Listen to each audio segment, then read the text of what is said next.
Hello buddies, welcome to our channel. ఈరోజు మన video mutton dum biryani. దీనికోసం వేయించిన ధనియాలు, ఎండుమిర్చి, అల్లం, తెల్లవాయి, ఎర్రగడ్డలు, టమోటా, 4-5 మిరియాలు, 3 లవంగాలు, కొంచెం దాల్చిన చెక్క, జీలకర్ర, ఉప్పు, పసుపు, కొబ్బరి, బిర్యానీ ఆకు ఇవన్నీ వేసి గ్రైండ్ చేసి మ్యారినేట్ చేయాలి.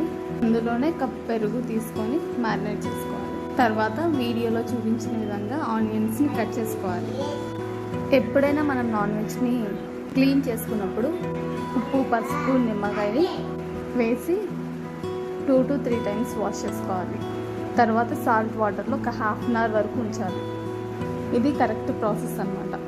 ఇప్పుడు మనం కొంచెం ప్యాన్లో ఆయిల్ వేసుకొని ఆనియన్స్ని వేయించి పక్కన పెట్టుకోవాలి.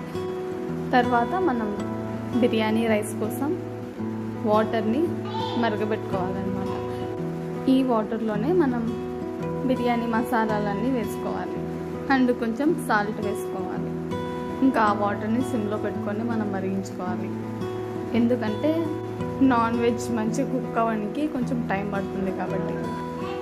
½ ఆనియన్స్ పక్కన పెట్టుకొని మిగతా ఆనియన్స్లో మనం కరివేపాకు, కొత్తిమీర, పుదీనా వేసుకొని వేయించుకోవాలి. దీంతోనే మ్యారినేట్ చేసుకున్న మటన్ని కూడా వేసుకొని మంచిగా వేయించుకోవాలి. ఈ నాన్ వెజ్ని మనం ½ an hour పాటు కుక్ చేసుకోవాలన్నమాట. అప్పుడే మనకి కొంచెం సాఫ్ట్గా ఉంటుంది. తర్వాత మనం ప్రిపేర్ చేసుకున్నటువంటి మటన్ని రైస్ కుక్కర్ అడుగున వేసుకొని దానిపైన రైస్ వేసుకొని తర్వాత కొత్తిమీర, పుదీనా, ఫ్రైడ్ ఆనియన్స్, నెయ్యి ఒక 4 tablespoons వేసుకోవాలి. తర్వాత వేడి పాలలో వేసుకున్నటువంటి కుంకుమ పువ్వుని దీనిపైన వేసుకోవాలి. తర్వాత రైస్ కుక్కర్ పైన ఒక 15 minutes వరకు కుక్ చేసుకోవాలి. ఆ తర్వాత 30 minutes వరకు అట్లే పక్కన పెట్టేసుకోవాలి. అప్పుడు మనకి రైస్ పొడి పొడిగా మంచి అరోమాతో వస్తుందన్నమాట. ఈ రైస్ కుక్కర్లో చేయడానికి కారణం ఏంటంటే ఈ మటన్ బిర్యానీ నేను చేయడం ఫస్ట్ టైం అనమాట.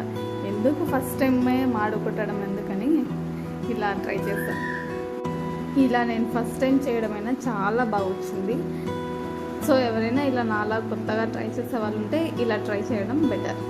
If you like this video, like, share and don't forget to subscribe. Thank you for watching.